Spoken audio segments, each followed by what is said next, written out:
Everyone, good morning. ये GK session series का part 15 है। इससे पहले 14 पार्ट्स जो हैं चैनल पर पोस्ट हो चुके हैं। अगर आपने वो नहीं देखे, उसका प्लेलिस्ट का लिंक आपको डिस्क्रिप्शन में मिल जाएगा, वहां से आप देख सकते हैं। स्टार्ट करते हैं आज का सेशन। एंड जो भी मैं क्वेश्चंस पूछती होती हूँ, प्लीज उनका आंसर देने की कमेंट्स में कोशिश किया कीजिएगा, क्योंकि उससे आपका ही बेनिफिट होने वाला है, राइट? तो let's get started. The first question is very very important question. Who has become the youngest ever in the world to scale the Mount Elbrus? जो माउंट एल्ब्रूस है ना, उस पर चढ़ाई करने वाले सबसे कम उम्र के कौन बने हैं, वो आपको बताना है। माउंट एल्ब्रूस पर चढ़ाई करने वाले सबसे कम उम्र के पूरी दुनिया में कौन बन गए हैं? अगर आपको आंसर पता है कमेंट्स में जल्दी से लिख दो, नहीं पता तो यहाँ पर देखो, ये है उनकी पिक्चर। ये जो बॉय है ये यंगेस्ट बन गए हैं माउंट एल्ब्रूस पर जिन्होंने चढ़ाई की है। इससे पहले इन्होंने माउंट किलिमंजारो पर भी चढ़ाई की थी, तो ये यंगेस्ट एशियन भी बने थे। इसकी जो अभी डिटेल्स आपको स्क्रीन पे दिख जाएंगी। तो इनका नाम है तेगबीर सिंह। तो ये पंजाब के रोपड़ नाम की जगह से हैं। यंगेस्ट बन गए हैं पूरी दुनिया में जिन्होंने माउंट एल्ब्रूस पर चढ़ाई की है, जो कि यूरोपियन कॉन्टिनेंट की, यूरोप का जो महाद्वीप है ना, उसकी हाईएस्ट सबसे ज्यादा जो ऊंचाई वाली चोटी है, और ये रशिया में है। इसकी हाइट जो है 5642 मीटर्स है, 5642 मीटर्स इसकी हाइट है। एंड अभी मैंने आपको बताया ना कि ये माउंट किलिमंजारो पर भी चढ़ाई करने वाले यंगेस्ट एशियन बने थे। तो ये ध्यान रखना, ये यंगेस्ट एशियन थे, ये पूरी दुनिया में यंगेस्ट हैं जो माउंट एल्ब्रूस के केस में। तो दोनों चीजें डिफरेंस जो है ध्यान में रखना। ये अगस्त 2024 में इन्होंने किया था। आपके लिए क्वेश्चन क्या है? यूरोप की जो हाईएस्ट पीक है माउंट एल्ब्रूस मैंने बता दी। एशिया की हाईएस्ट पीक जो है माउंट किलिमंजारो आपको पता चल गई। इसके अलावा 5 जो महाद्वीप और हैं, उनकी जो हाईएस्ट पीक्स हैं वो आप कमेंट्स में लिखो। हम कवर कर चुके हैं, अगर आपको याद है कमेंट्स में लिखना, नहीं याद तो प्लीज उसके बारे में पढ़ाई करके लिखना, क्योंकि इंपॉर्टेंट है।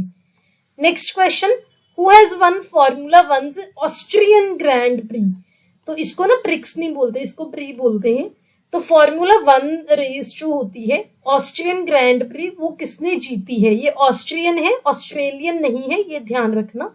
पता है तो जल्दी से कमेंट्स में लिख दो, नहीं पता तो ये रहा आंसर। तो लैंडो नॉरिस जो है ये मैक्लेरन से हैं। इन्होंने ऑस्ट्रियन ग्रैंड प्री जो है वो जीता है। यहाँ पर इनकी आपको पिक्चर भी दिख रही है। और ये जो है इन्होंने ही ऑस्ट्रेलियन ग्रैंड प्री जो है वो भी जीता था। ये ऑस्ट्रियन है, ऑस्ट्रेलियन पूछ लिया जाए वो भी लैंडो नॉरिस ने ही जीता था। तो फॉर्मूला 1 रेस क्या होती है? कार्स की होती है या बाइक्स की होती है, ये आप मुझे कमेंट्स में बताओगे। Next question, recently world military shooting championship 2025 was held in which country?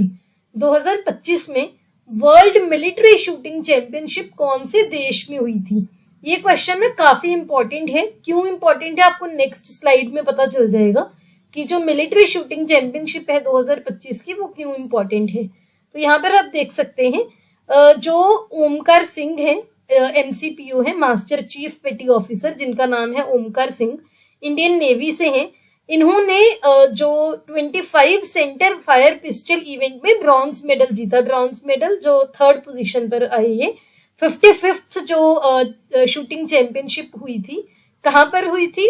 ये जो चैंपियनशिप है मैं अभी आपको बताती हूँ। आई एम सॉरी, मैं यहाँ पर मेंशन करना भूल गई हूँ। यहाँ पर अभी मैंने मेंशन कर दिया है। तो नॉर्वे का जो एल्वीरम है वहां पर ये चैंपियनशिप हुई थी। अब ये क्यों इंपॉर्टेंट है वो आप यहाँ पर देखो, क्योंकि भारत की साइड से ना पहली बार इस मिलिट्री शूटिंग कॉम्पिटिशन में कोई भी अवार्ड जो मेडल है वो जीता गया है। इसी वजह से ये इंपॉर्टेंट है, आने के क्वेश्चन आने के चांसेस हैं। कौन सा मेडल जीता? ब्रॉन्ज मेडल किन्होंने जीता? ओमकार सिंह ने। कहां पर? वर्ल्ड मिलिट्री शूटिंग चैंपियनशिप जो की हुई थी नॉर्वे के एल्वीरन में, right? Next question, what is the primary objective of Hong Kong international convention? ऐसे क्वेश्चंस ना एग्जाम्स में तो पूछे ही जाते हैं। अगर आप केबीसी की बात करो तो हायर अमाउंट वाले जो क्वेश्चंस होते हैं ना, वहां पर ऐसी चीजें पूछ ली जाती हैं। तो हांगकांग इंटरनेशनल कन्वेंशन जो है उसका प्राइमरी ऑब्जेक्टिव यानी कि उसका मेन जो मोटिव क्या था, मेन एम क्या था जो हांगकांग इंटरनेशनल कन्वेंशन साइन हुई है। तो जिनको आंसर पता है कमेंट्स में लिख दो, जिनको नहीं पता वो यहाँ पर देखो।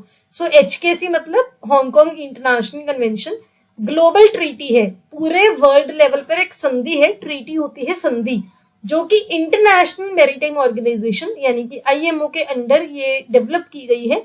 किस चीज के लिए? जो शिप्स होती है ना उसको हम यूज करें बिल्कुल सेफली, इन्वायरमेंट के लिए भी सेफ हो, और उसको जब वो डैमेज हो जाए या फिर जो उसकी एंड हो जाए लाइफ, तो उसकी रिसाइकलिंग हम ऐसे करें कि इन्वायरमेंट को, वातावरण को कोई भी नुकसान ना हो। तो ये ट्रीटी उसके लिए है जो कि 26 जून 2025 को ही इट एंटर्ड इनटू फोर्स यानी कि ये लागू हुई है। तो ये ध्यान रखना, हांगकांग कन्वेंशन किसके रिगार्डिंग है? शिप्स की जो safe and environmentally sound recycling के लिए। Next question, which country is hosting 17th BRICS summit in 2025? 5 star लगा लो इस क्वेश्चन को, क्योंकि हमारे honourable prime minister Narendra Modi ji अभी ये जो समिट है ये इसमें इसको अटेंड करेंगे। तो 17th ब्रिक्स समिट जो 2025 में हो रही है, कौन होस्ट कर रहा है? ब्राजील। यहाँ पर आप देखें ब्राजील के रियो दी जेनेरियो में ये हो रहा है, और चेयरमैनशिप भी ब्राजील के पास है 2025 के लिए। और इस बार का थीम क्या है? Strengthening global south cooperation for more inclusive and sustainable governance. Modi ji ना अभी ब्राजील में ब्रिक्स समिट अटेंड करने के लिए जाएंगे।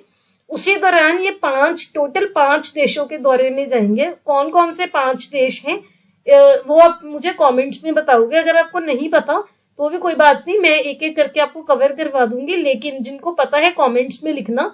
एंड उन 5 देशों के ना जो प्रेसिडेंट है उसमें से एक ही देश है जिसका प्राइम मिनिस्टर भी है, उनके नाम भी आपको पता होना चाहिए, फ्लैग्स वगैरह पता होना चाहिए, कौन से कॉन्टिनेंट में है, उनकी कैपिटल वगैरह, करेंसी वगैरह, ये सब चीजें आपको पता होनी चाहिए। मैं नेक्स्ट वीडियो में कवर भी करवा दूंगी। एंड अगर आपको पता है तो जल्दी से कमेंट्स में लिख दो। मैं कुछ तो बता भी देती हूँ, जैसे घाना है, नमीबिया है, ब्राजील है, इसके अलावा कौन है? 2 बच गए, वो आप कॉमेंट्स में बताना। Next question, recently Union Railway Minister launched an app as one-stop platform for all passenger services. What is the name of this app? इस पे भी 5 स्टार मार्क कर लो, बहुत बहुत इंपॉर्टेंट क्वेश्चन है। सो अभी ना भारतीय रेलवे ने जो एक ऐप बनाई है, उसमें अब बोलोगे इसमें क्या स्पेशल है? ये एक ऐसी ऐप बनाई गई है जो कि सभी पैसेंजर्स यूज कर सकते हैं हर सर्विस के लिए। आपको टिकट्स बुक करनी है, आपको ट्रेन का स्टेटस वगैरह जानना है, कोई कंप्लेंट रजिस्टर करनी है, हर चीज इस ऐप पर होगी। और हमारे जो यूनियन रेलवे मिनिस्टर हैं, कौन है? जल्दी से उनका नाम भी कमेंट्स में लिखना। उन्होंने ये लॉन्च की है ऐप। इस ऐप का क्या नाम है?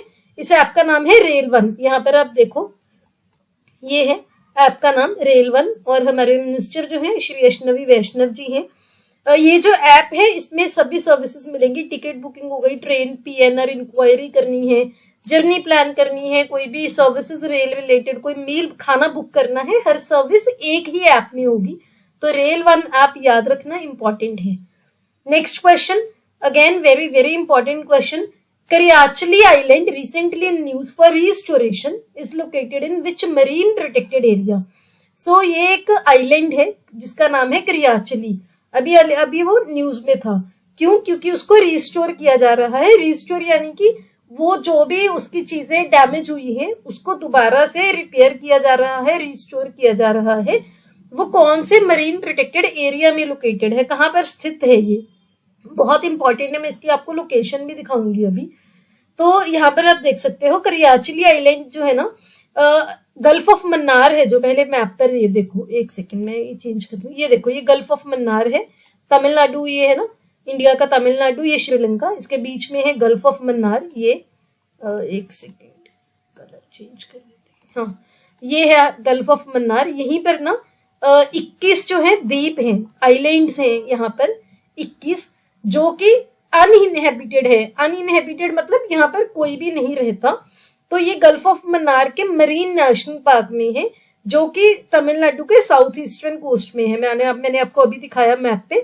सो यहाँ पर क्या है ना, इसकी रिस्टोरेशन की जाएगी कि ये ना काफी, जैसे मान लो सुनामी आ गई मान लो कुछ भी कहीं किसी भी वजह से पानी का लेवल बढ़ गया, तो वो जो आइलैंड नेशन है वो कुछ उनकी चीजें डैमेज हो चुकी हैं, तो उसको रिस्टोर किया जाएगा। इससे पहले भी ना gulf of Mannar marine national park में वान आइलैंड को रिस्टोर किया गया है सक्सेसफुली, और अभी जो है करियाचली आइलैंड को किया जाएगा। टोटल 21 अनइनहेबिटेड आइलैंड्स हैं यहाँ पर। तो ये तमिलनाडु गवर्नमेंट जो है ये कर रही है गल्फ ऑफ मन्नार रीजन में। इसका इनिशिएटिव का नाम क्या है? टीएन शोर। तो आपको डायरेक्टली भी पूछ लिया जा सकता है कि टीएन शोर इनिशिएटिव में कौन से आइलैंड्स हैं जिनकी रिस्टोरेशन की जा रही है। इसकी फुल फॉर्म है Tamil Nadu sustainably harnessing ocean resource. तो ये याद रखना। ये आपको लोकेशन दिख गई। नेक्स्ट क्वेश्चन बहुत बहुत इंपॉर्टेंट है। Venden mud volcano recently erupted in which country? So ज्वालामुखी होते हैं ना, वल्केनो होते हैं, इसको हिंदी में बोलते हैं ज्वालामुखी। तो वेंडन मड वल्केनो है वो कौन से देश में अभी रिसेंटली हाल ही में इरप्ट हुआ है, यानी कि वो जमीन के नीचे से जब कोई भी ज्वालामुखी फटता है ना, उसमें से काफी सारी जो चीजें हैं वो आती हैं जमीन पे, एयर पे। तो रिसेंटली वो हुआ है। तो वेंडन मड वल्केनो है एक नाम का। कैसा है इसकी पिक्चर दिखाती हूँ। तो ये ऐसा होता है मड वल्केनो। इसके नीचे जमीन के नीचे से ना काफी सारी ऐसी चीजें होती हैं, जब वो जमीन पर आती हैं, जब ज्वालामुखी फटता है तो ऐसे लगता है, ये देखो जैसे सीमेंट की तरह है। तो ये ताइवान में फटा है, इरप्ट हुआ है रिसेंटली। तो याद रखना इंपॉर्टेंट है। वेंडन मड वल्केनो कहाँ पर है? ताइवान में। ये पिक्चर आपको दिख गई। Next question again important question है। एक्सोप्लैनेट हंटिंग स्पेसक्राफ्ट जिसका नाम है transiting exoplanet survey satellite TESS has been launched by which space agency? तो सबसे पहले क्वेश्चन समझो। ये एक सैटेलाइट है जिसका नाम है ट्रांजिटिंग एक्सोप्लैनेट सर्वे सैटेलाइट। ये जो सैटेलाइट है एक्सोप्लैनेट की हंटिंग होता है ढूंढना किसी चीज को। तो एक्सोप्लैनेट की हंटिंग स्पेसक्राफ्ट था ये। कौन सी स्पेस एजेंसी ने लॉन्च किया था, ये आपका क्वेश्चन है। तो इसका आंसर है नासा यानी कि अमेरिका की जो नेशनल एरोनॉटिक्स स्पेस एजेंसी है। ये नासा का एक एक्सोप्लैनेट हंटिंग स्पेसक्राफ्ट था। ये एक्सोप्लैनेट को हंट करने के लिए निकला था, ट्रांजिटिंग एक्सोप्लैनेट सर्वे सैटेलाइट। इसने एक एक्सोप्लैनेट ढूंढ लिया है। उस एक्सोप्लैनेट का नाम क्या है? TOI 4465b। ये क्या है? एक एक्सोप्लैनेट है जिसको TESS जो ये एक्सोप्लैनेट सर्वे सैटेलाइट था इसने ढूंढा है। ये बहुत बड़ा जो है एक्सोप्लैनेट है, गैस का बहुत बड़ा जाइंट है, जो कि धरती से जिसका डिस्टेंस कितना है 400 लाइट ईयर्स को हम डिस्टेंस मापने के लिए यूज करते हैं। तो ऑलमोस्ट 400 लाइट ईयर्स है अर्थ से। तो ये आपको ध्यान रखना है, सारे पॉइंट्स इंपॉर्टेंट है। ये आपका होमवर्क का क्वेश्चन है। विच स्टेट हैज इनॉग्रेटेड महायोगी गुरु गोरखनाथ आयुष यूनिवर्सिटी? तो कौन से राज्य ने भारत में महायोगी गुरु गोरखनाथ आयुष यूनिवर्सिटी जो है वहां पर उसकी स्थापना जो है इनॉग्रेशन की गई है। इस यूनिवर्सिटी के इनॉग्रेशन के लिए ना हमारी प्रेसिडेंट वहां पर गई थी। इंपॉर्टेंट है इसीलिए कई बार पूछ लिया जाता है। तो कहाँ पर है ये? पंजाब, हरियाणा, उत्तर प्रदेश, उड़ीसा। जो भी इसका आंसर आपको लगता है कमेंट्स में लिखना। एंड ये था आज की वीडियो। नेक्स्ट वीडियो में बहुत जल्दी मिलेंगे। यहाँ पर आए हो, वीडियो अच्छी लगी हो लाइक कर देना, चैनल पर नहीं हो सब्सक्राइब कर लेना। मिलते हैं बहुत जल्द नेक्स्ट वीडियो में। Till then take care.